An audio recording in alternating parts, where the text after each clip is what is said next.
Of? Prepare napkins. Preparing napkins? Well, we'll see why the napkins are here. But conversations, as we said many times, that talking is our primary tool for having a good relationship. Of course, there's many aspects. A husband and wife also has a physical component to the relationship, but most relationships, and even a husband and wife, if their relationship is only based on physical intimacy, it's not going to be too deep, and it's not going to be too strong. Thank you. So there's always the primary tool that we have for having a good relationship is speech, talking, conversation. Okay, so how to talk, we all know. There's another part of conversation. What's the other half of a conversation? Listening. Exactly. Listening, believe it or not, is a skill that has to be learned. Right? What did we say about Shema Yisrael? Well, there's two ways to translate it. Understand. Right. Hearing and listening. Hearing and listening. So one of them is purely biological. You hear the sounds, and and then the second one is actually to understand the words that are being said, and then understanding can come on many different levels.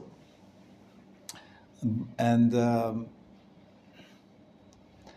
there's many books that talk about the differences between men and women, and they're all good. Some are better, some are worse, but I think it's important to discuss the differences between men and women, even though there's some men that are like women and some women that are like men. There's, in terms of the different qualities that people talk about. Sometimes there are women that act more like men, and sometimes there's men that act more like women. But we can see that there is a majority, there's a general style, at least in the culture that I'm used to, in Western culture. And this is one difference between men and women that people talk about sometimes, and that is men generally, when they are presented with a problem, they'll put on their builder's cap, like the workman hard hat. I just bought for my grandson who's turning 3 this week. I bought him a present. It's a little a belt with tools on it, like plastic hammer and screwdriver, and a little builder's hard hat made out of plastic. So he's going to love it. I think it's perfect for him. Right? So naturally, you tell me about a problem, my mind automatically goes into fixing mode. Okay, how can I fix it? Tell me about your problem. I'll try to fix it for you. I'll try to figure out a solution. That's just naturally the way it works. And that's good, because we like to fix things and make things better. Why should things be broken? So that's a natural thing. And so when a woman, our wives or girlfriends, or wants to talk to you and she tells you about her problems, what's our natural thing? Well, you could solve it. This is a solution, this is a solution, this is a solution. And many times the woman will just get totally upset and say, you're not listening to me. What do you mean I'm not listening to you? I understood the problem, and here's one solution, two solutions, three solutions. This is how you should go about it. So women often this understanding that they need to talk about things not to reach a solution. They're not looking for a solution. They want to get it off their chest. There's an expression like that. They need to share. They need to express their emotions to feel better. And sometimes they'll have a conversation, hopefully with their husband or with their girlfriend or with their friends, and they'll just talk all about the problem with not raising any solutions. But afterwards they say, I just feel so much better. I just feel so much better. The problem is solved, even though you didn't solve it. Because sometimes the problem is you just need to talk about something. You feel bad, you feel like you don't understand what's going on, and you just need to get to share it with someone else, and it makes you feel better. So this is a difference sometimes between men and women. Of course, sometimes men just need to talk and get it off. Sometimes women are very practical minded, and they're very good at finding solutions to issues. Sometimes it's just about listening. Good morning. And being heard. And that is therefore a skill, especially we're all men here. We have to keep our hard hats in the corner, put them aside. In parts of life, it's a very good evolutionary skill to be able to solve problems. But in the context of relationships, sometimes it's actually the exact opposite of what's going to solve the problem. The problem is going to be solved by listening. And listening, there's different types of listening. The skills, maybe some of you actually studied it before. I took a course and one of the part of the course was called active listening. Heard the term before, active listening? Those of you who are nodding are doing it already, right? When you listen, you could just stare at the person, but naturally it's part of the conversation. Sometimes you say, sometimes you nod, sometimes you show that you understand, sometimes it could just be a facial expression, sometimes it could be actually a sound. Some people that say, or yes, or I hear, all that is active listening. In other words, what it gives back to the person a sense that they're being listened to, that they're being heard, and nothing beyond. Nothing beyond. It's not a judgment. It's not solving the problem, definitely not. And it's not even saying that you agree. They could be saying something that you totally disagree with from start to finish. You think they're saying nonsense. Or you have an opinion on the subject and you think exactly the opposite of what they're saying.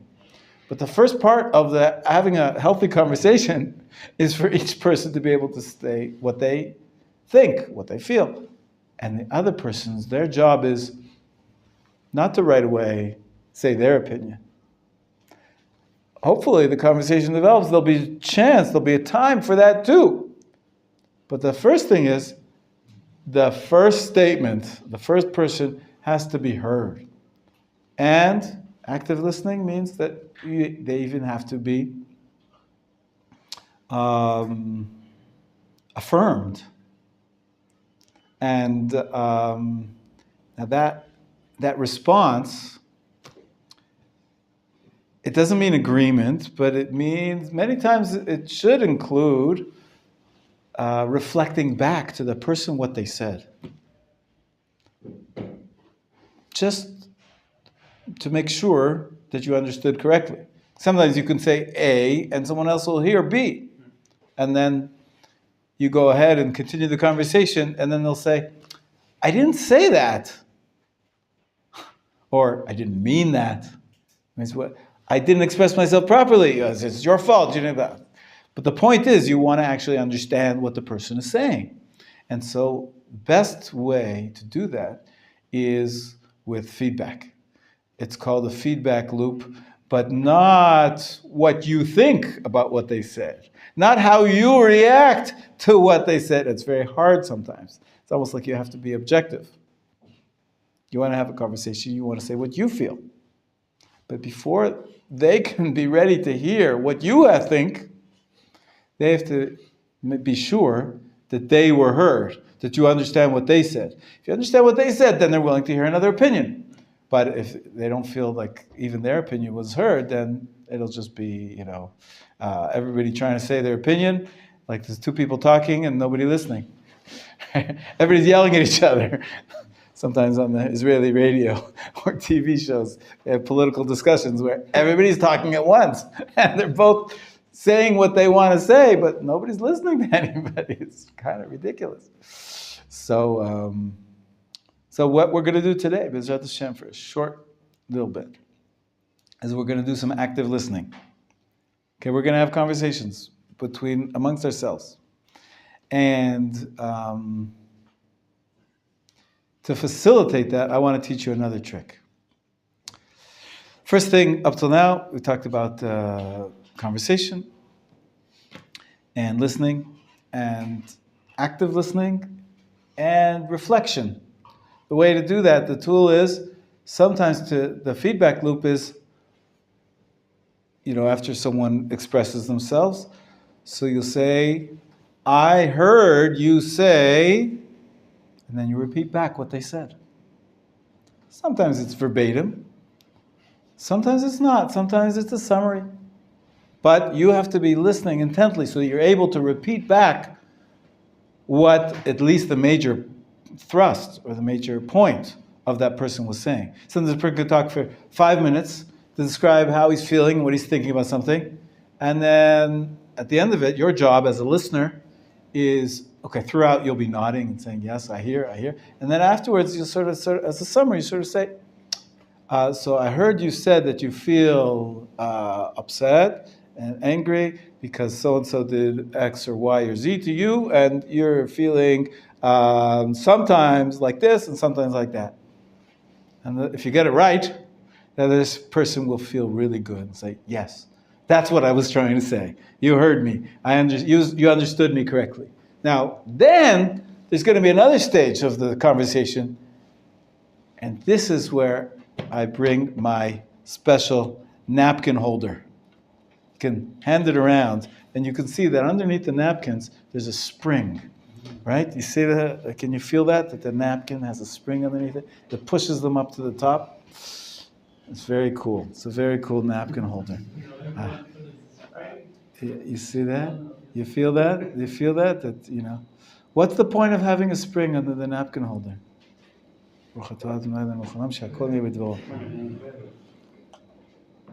It's a cool machine. You've seen them before, no? Sometimes they have them in restaurants when they're not horizontal, but they're vertical. And they come out of the side. The B'tei Avon napkins, that says B'tei Avon on them, these waxy things. And the spring makes them come out. The next one comes out. And the trick is, the point is that, now why do they have the spring in here? Anybody? Why do they have the spring in there? Bring the next one too. Exactly. So you take out the top one. Let's say I need a napkin here. Because we really should have some food here.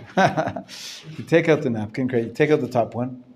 There's the second one that's ready. It's been pushed up to the top. I don't have to dig down into the bottom of the container to get the next napkin. It gets pushed up to the top, right?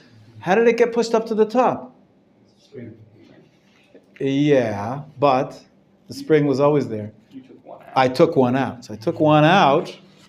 The next one pops up. Take one out. You can't see it because it's, they're napkins. But there's such a thing sometimes with, and you go to a cafeteria, and there's a tray. There's like a machine with trays, and sometimes there's a spring underneath there too. You pull out an entire tray, and then the whole stack gets lifted up. And that's the idea of the going deeper and deeper in the conversation. All you have to do sometimes is the first stage of the conversation. If someone feels heard, someone feels they were understood, then you can remove that one, and then a deeper layer comes up. Here's the most important words that we're going to use at stage 2. Stage 1 is saying, active listening, and then reflecting back what the other person said. It's like a mirror or a tape recorder. Sometimes you can summarize or say the main points, but it's just to say what the other person said. Stage 2 is the following 2 words. What else? What else? What else are you feeling? What else are you thinking about? What else comes up? We're going to talk about an issue. The first layer is, is the superficial layer. It's on the surface, and it's not everything that they think about the topic. It's what comes up first. If they feel heard, put that aside. Something else can come up. What else? A deeper feeling, a deeper, or something else. Maybe it's not deeper. Maybe it's just more. So there's more. So what else? Simple trick. And for some people, they're not looking for the solution. They want to be heard. So you have to know how to interrogate them. Not an interrogation, which is making them feel bad, but a welcoming and opening conversation, which enables them to share even more. So saying what else? It's like a breath of fresh air. It oils the wheels of a deeper conversation. So I'd like to do one example in front of the class, if I could have a volunteer. Okay, Russell. Come on up, have a seat. Bring your chair. Sit here in front of the class. And we're just going to choose a topic, and I'm going to give you my full attention. Okay. And I'm going to ask you to choose something to talk about. Let's talk about something simple. We're not going to do, psychoanalysis here. We're about your relationship with your father who beat you, chas v'chalila. We're not going to get into anything neurotic here. We're just going to simple things. Okay, Russell, tell me about your Shabbat. How was your Shabbat this week? Baruch Hashem, Shabbat went really well. We hosted 2 meals at our apartment. We were a little worried at first that we weren't going to have enough food. We always have a lot of people sign up last minute that say, hey, do you have something going on? And we'll say, yeah. And we'll be like, but now that we have a lot more people, thank God, we need more food. And so, but thank God everything worked out. We hosted 2 main meals, and for Seder Shlishit, everything that we had left over was able to feed everyone. So amazing. It worked out perfect. Amazing. Great. Thanks. So I'm hearing from you that you hosted the Shabbat, and you're a little apprehensive because there's more and more people coming, and you're not used to hosting such a large number. And you're very happy because it worked out, that there was enough food for people that came, and you managed the 3rd meal even with the leftovers. So did I understand you correctly? Yeah. Amazing. What else? We're thinking about how can we host even large groups of people? How can we make this an experience that other students in the dorms can participate in? We know that there are a lot of students that would like to come to meals if they knew they were there, or if there was the capacity for something like that. And we're trying to build it up so we can have, if it's in other apartments, if it's in a bigger space, but in order to help build community among the students, and particularly the religious community among the students, and to help draw people closer that might not have had this environment growing up, or that might like it now that they're around people their age. So okay, I think I hear what you're saying is that you're thinking about the future already, about how you can make this bigger or a larger scale, and you think it's important. I'm going to ask a question here. How are you feeling about that future planning? To be honest, I'm hesitant about it because I know among the group, the number, 12, 14 we can do, which is a lot for our apartment even. Okay. But, I know that with that many people, we're good. I know that inside this environment that we can control, we're good. But beyond that, I'm worried about the next meal we have is in a different environment. Maybe it's not the same atmosphere. Maybe people wouldn't like it. What if it's someone's first time being there and it's not a great experience for them, and maybe it turns them off to it. Right. So it's and everything we want to do to bring people closer, Wow. to make it a great experience for them. And so if that's not there, then we would feel that we didn't succeed. Right. Okay, so I'm hearing from you excitement about expanding the program, but you're hesitant because maybe a bigger group will not have the same dynamic, and you won't be able to give them a good experience, which is really what you want to give them. And so you're excited but hesitant, and a little bit unknown. There's unknown there about what's it going to be like if you expand it. Right? That's good. Okay. What else? If the Rob would have any suggestions, I'd love to hear them. Okay. No, that's fine. That's fine. No, I'm not. I'm hearing from you that you'd like some guidance, that you'd like some help about that. Great. At a later time, I'd be happy to give you my answer and my input. Right now, I'm just trying to understand where you're at. Right. And I'm trying to listen to you. And so, do you feel like you were heard? Was this a good beginning? Great. Thank you so much. Thank you so much. Amazing. Okay, clapping around. For Russell. Thank you for Russell. Okay, very good. Okay, questions, comments about what just happened here? What do you have for your meals? It's not important. It was a joke. But some of my favorite questions. did you notice all the stages that we talked about? First, I was active listening, and then I repeated back what I heard, the main points. I didn't say every word, but basically understood what he was telling me, the facts. I did try to push to get a little bit to the level of feelings, how I was feeling about it, and not just what I could gather from his description. He obviously moves from the past to the future, and then I tried to understand how he was feeling about the future, other than the excitement, which was clear. And then I just said that back to him as well, after asking what else to get to that second stage. And then the third stage, I asked what else. All of a sudden came up that he's looking for guidance. That's an interesting part that I didn't know. It was just, I asked him how was Shabbat. There was stage 2, there's stage 3. He's thinking about the next Shabbat. He wants some help with that. Amazing. Okay, so what we're going to do now is we're going to split up into pairs, and we're going to practice. And you can do the same thing about Shabbat, or you can do something about, ask about a relationship if you want to talk about relationship with your brother, or you could talk about maybe plans for Pesach and how you're feeling about it.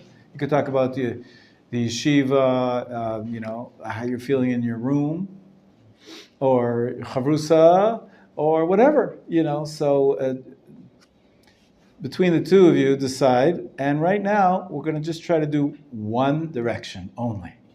Okay, one of you is going to be the talker, the other person, the listener.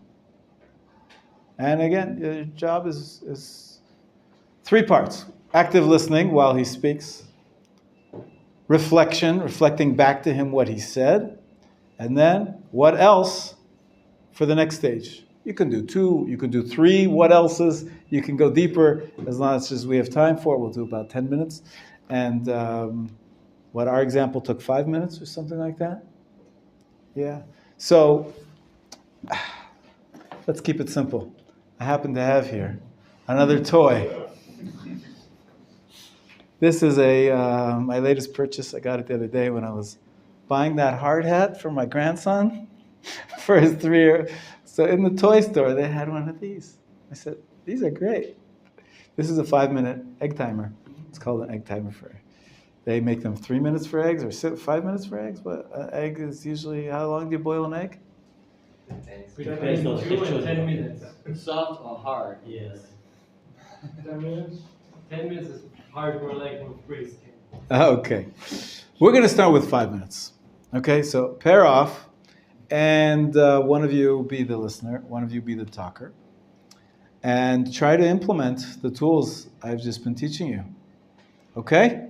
So you guys maybe will be a pair because maybe the Cantonese might even be helpful if you have a language issue. And then you guys are 2, and you guys are 2, and then you guys are 2, and me and Russell, we have to continue our conversation. Or actually the opposite. Maybe you interview me, and you put into practice. Really, the practice here is it's good for you to talk, but it's also good for you to practice your active listening. So we're going to switch. We're going to do 5 minutes. No, first 5 minutes, and then I want to talk about it. Okay? So ready? Okay. So just spread out a little bit, so you don't hear each other's conversations. It's a big enough room, I think. Perfect. Okay. Ready, set, go. Okay. Choose what you want to talk about. All right. So you want to ask me something, maybe? How's the Rosh Shabbat? I suppose great. It was really great. We had some guests. It's some former students, and we don't always have the opportunity. We always want to host. Sometimes we have family members who come. It's not always, it doesn't work out. This one worked out.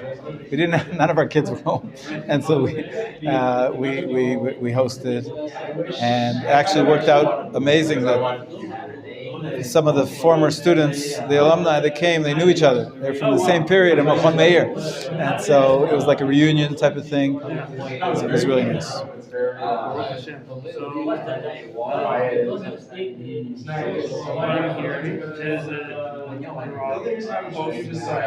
I know that most people in your house like very often, some family, friends, and also former students. And so you have students who happen to know each other. Is that planned? That these students knew each other?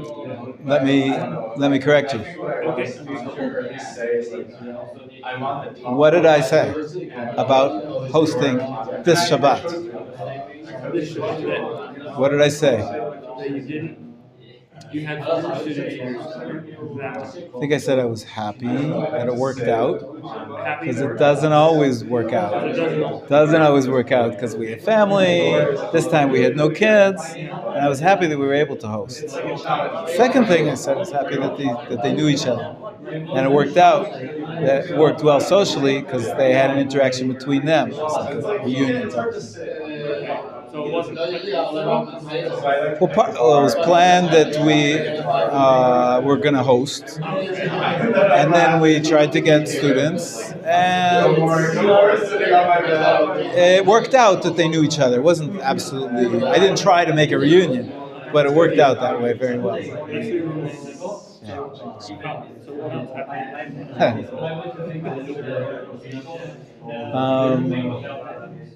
Wouldn't change anything. It would just be What else? If I move to a bigger room. So, two current students of ours were being hosted by Rabbi Michael, as you know, and then and we stole them for Suda Shlishit. I think you were stolen once. Yeah, exactly. And so, and that was great because we also got to host more people. And it was a nice interaction between current students and former students, and that was meaningful for me. I think it's good for the current students to realize that I want to continue a relationship with them even after this. They leave Machon Meir. That's really wonderful. May I ask, was it just a stealing of the students, or was it a trading of the students? Based on my experience. No, it was just stealing. It was just stealing. No, because Rabbi Michael doesn't know these Bogrim. He was not their teacher. They just knew me. The alumni who came. So part of what I'm hearing from the Rabbi is like, and hopefully people bring more of your students together. It's important to the Rosh to continue relationships with former students into the future. And try to think of what to ask in addition to that. First, repeat back what I said. Tell it the way I said it. That there's an additional component of the Shabbat was that there were current students who were being hosted by Rabbi Michael. I was happy to be able to get them for one meal, and the interaction that happened as a result I talked about it. You have to repeat the facts too. It's not just the conclusion. If I can ask, how do I do so in a way that doesn't seem artificial? It's hard. It's a good question. It's Because that's hard. what I'm trying to avoid, and I know I'm not doing it. You don't have to avoid it. It's a trap. People think it's stupid, and it can be stupid, but it doesn't have to be stupid. It really makes the person feel like they heard what you said. Like I'm not sure not everybody would appreciate the fact that they were hosted somewhere else, and I took them for one meal, and what that means for my Shabbat. I was able to create this interaction, and that's what I was telling you. The first thing that I missed in the first stage of the interaction, you had to correct me and say first, what was it that I missed? You missed my description that it doesn't always work out for us to host because of the family, timing and scheduling. And I was happy that it was a hosting Shabbat that I was able to host. That was the first thing. You missed that. And this time you missed the fact that these were guests that were elsewhere by Rav Michael, and I was able to steal them for one meal. And then I talked about why I was happy about that, the mixing between the students and what that meant for me.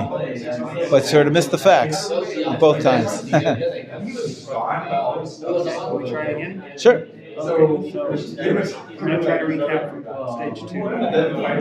Okay. So,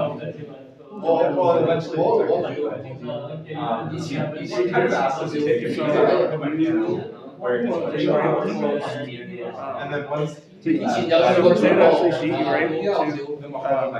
to take other former students from Current students. Current students were Michael. In addition to the former students that you were hosting. Yes. You're able to host everyone from Seder together. That's right. That's right. And it worked out really well. Yeah. There was a good dynamic between everyone. That's right. Wow. And what did I say about why it's important to me? To build to continue relationships with former students who you were hosting and current students as well. Right. And I was saying that I think it's educational for the current students to see that I want to continue relationship even after they leave. I understand that. That was something I was hearing you, but I wasn't understanding. Got it. Excellent. Thank you. Trying to be a better listener. Yeah, that's what we're there. Okay, guys, one more minute. Okay, just one more minute. Okay, just one more. Yeah. So, can I ask what else? Yeah, we don't have much time for it, but let me think what else. First of all, I'm glad you're asking me, showing you're interested. The food was good. Everything was delicious, and good weather. I took a walk with my wife, and just the physical conditions were lovely as well. So it was nice. And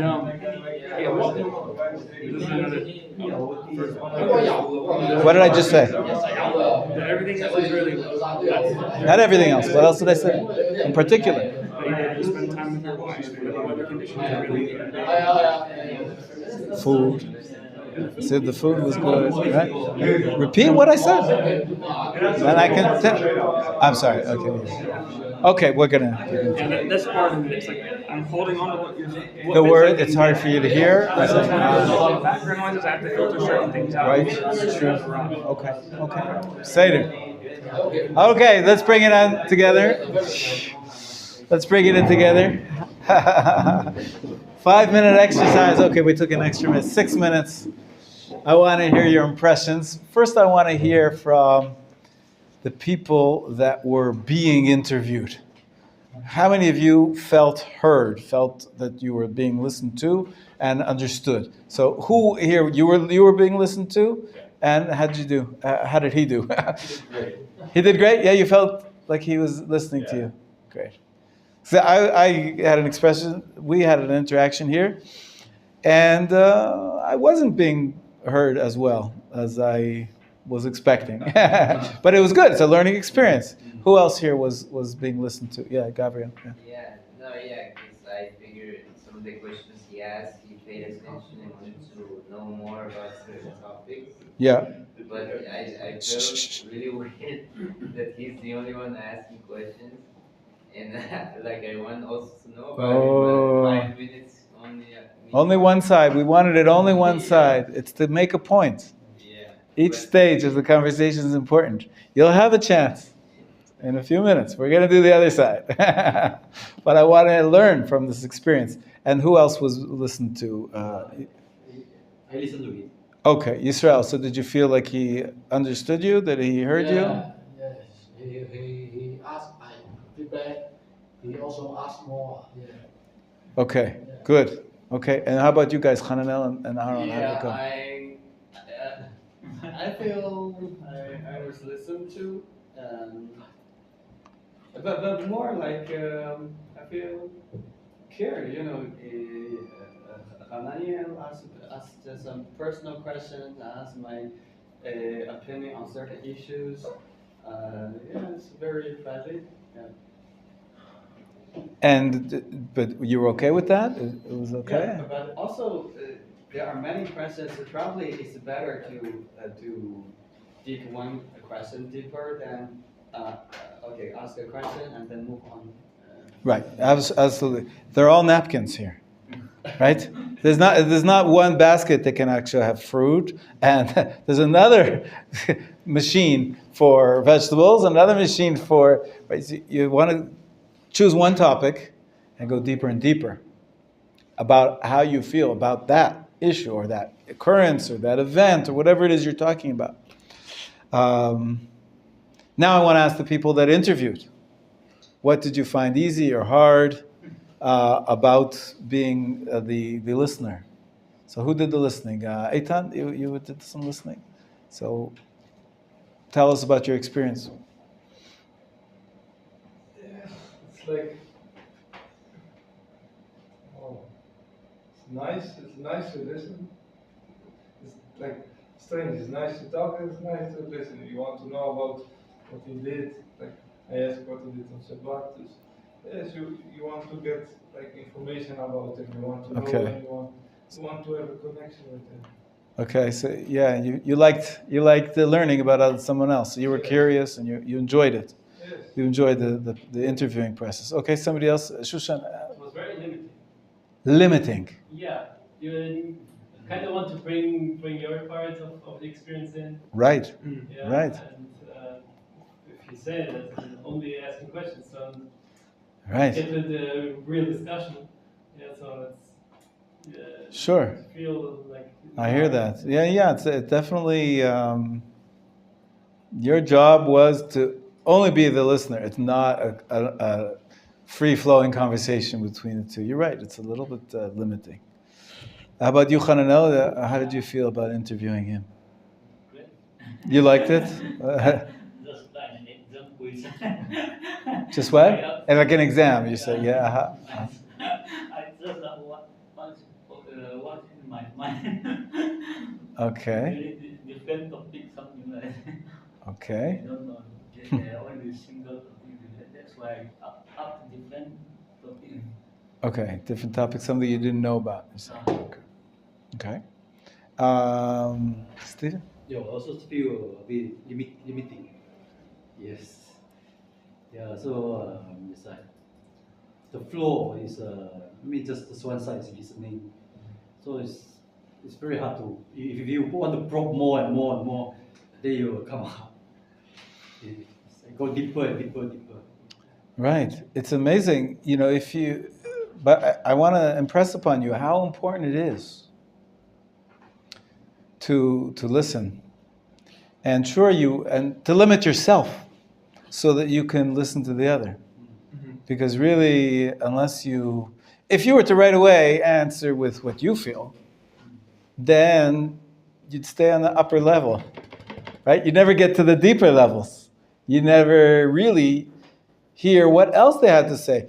Who, when you asked what else, did they have something else to say? Everybody, yeah, was there a second layer? And then there was a third layer? You got to... We are so deep, much more than a stack of napkins. We have so many layers, and if you really want to listen to someone, if you're curious, so you keep asking what else they have to say. And believe it or not, another layer comes up, another tray comes up. And it's really important. You don't want to have superficial conversations only, right? Yeah, yes, talk to someone on the bus. You know you've got 2 stations left. So yeah, what's the weather like? You know, nice day, have a good day. That's superficial. If you want to actually get to know someone, have a deeper relationship, you have to not run away to what you think, but listen to them, what they think more. Yeah. I used to drive for Uber, like taxi. Yeah. And I would have like such deep conversations. Deep conversations. Yeah, it was like 10 minutes, you could say whatever you wanted. Aha. And you'll never see them. Interesting. Anonymity sometimes is helpful. Yeah. Right. Interesting. Yes, please, Russell, what did you want to share? The things that I found difficult. I found it difficult to really listen whenever there's background noise. So there could be the television in the background or something, but whenever there's a distraction, I find it very difficult to listen, personally. Also, I found it difficult that the things that stood out to you might not necessarily have been the highlights that stood out to me. Right. In terms of recapping. It's hard. It's hard to figure out. That's why the feedback is so important. You tell them what you heard, and then they'll correct you. You missed something that was important to me, and you didn't notice it. And that happened a few times. Because we tend to assume that we understand what the other one's saying, but it's not always true. Yeah. I think it depends on the conversation. Yeah. Like if someone comes to me and wants to express their feelings, then I would understand for me to only listen because it's like they want to express, they don't want me to talk. Right. But if I'm having a conversation, I think we can also get into deeper stuff if we both express like our views in one topic. Right. You're right. Definitely the context is so important, of course. And, you're not always interviewing someone for an exercise. And the real conversation is more free-flowing. But I want to stress so much, like my introduction. Sometimes between men and women,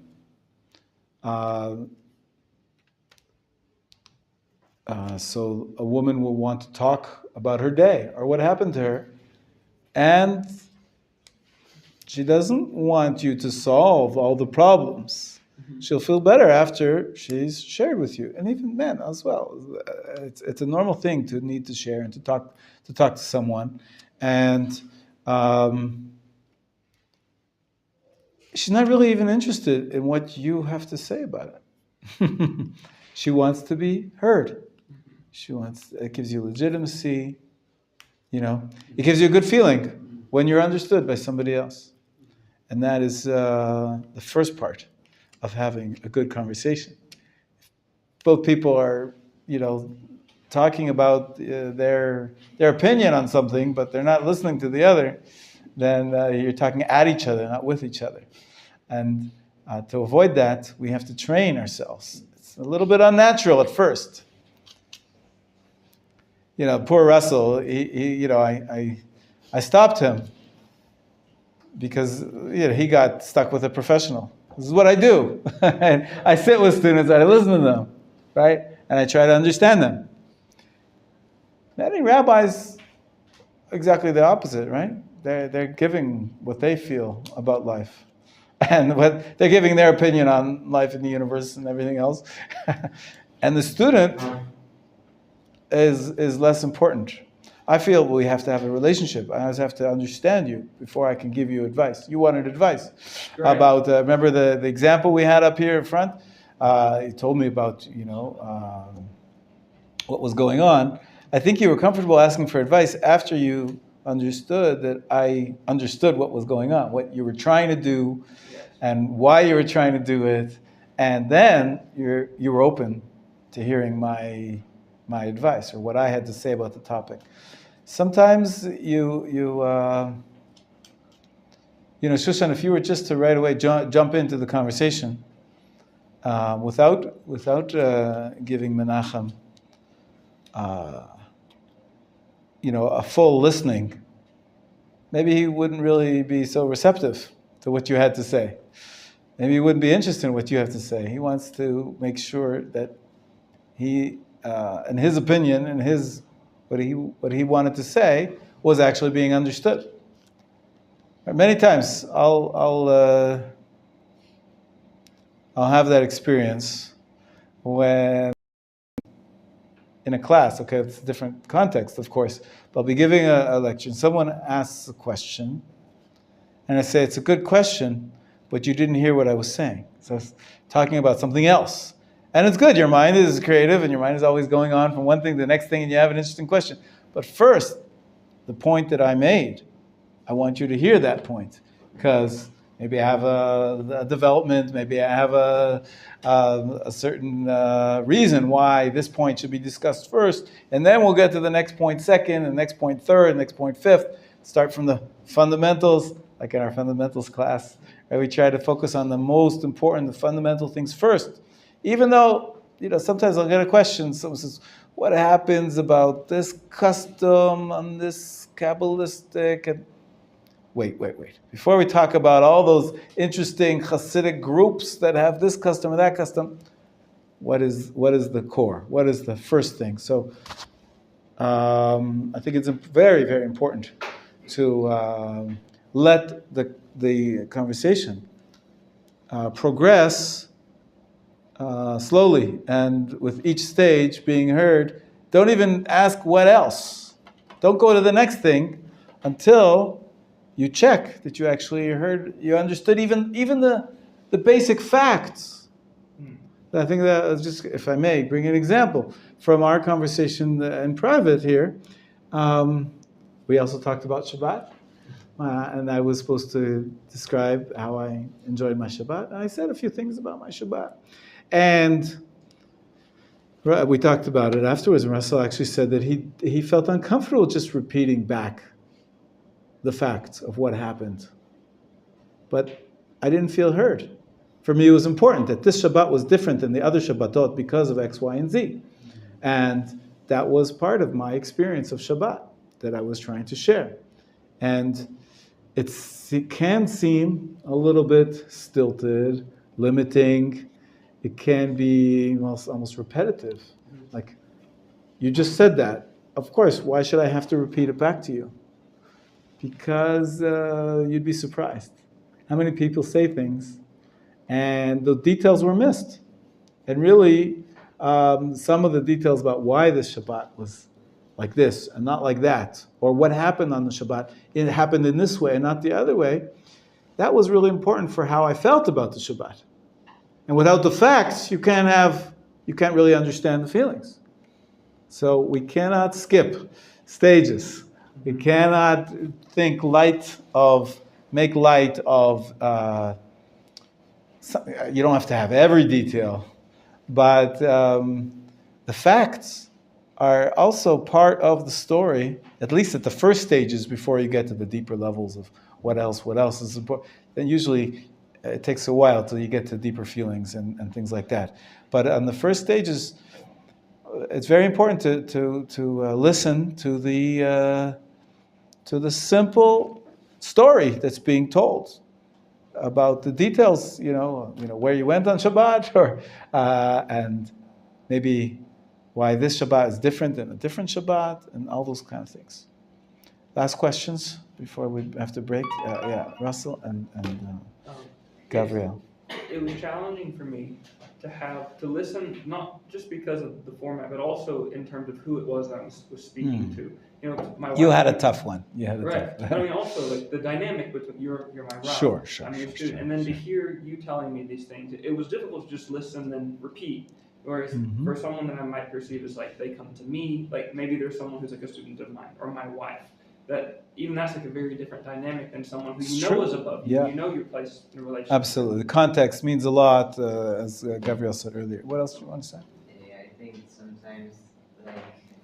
time talking to, I don't know, my future wife, and let's say she's talking, and sometimes I feel like, well, I also want to tell you, like, I asked her how her day was, Yes. and she's talking, but I feel like I also want to tell you about my day, and we talk about her, and at the end, let's say she doesn't ask me how my day was, but it's not that she doesn't want to know. She's just too focused on expressing herself and for me to listen. Right. And for me to understand her that, yeah, she wants to know how my day was, but first she's focused on expressing herself. Yeah, I think that would be horrible, and you wouldn't want a woman like that, who is just interested in herself, not in you. But in my experience, I think it tends to be the opposite. Someone who knows what it means to talk and to be heard, to express themselves, realizes that maybe the other one also wants to talk and wants to be heard, and she'll be more than happy for you to help you, work things out and listen to you.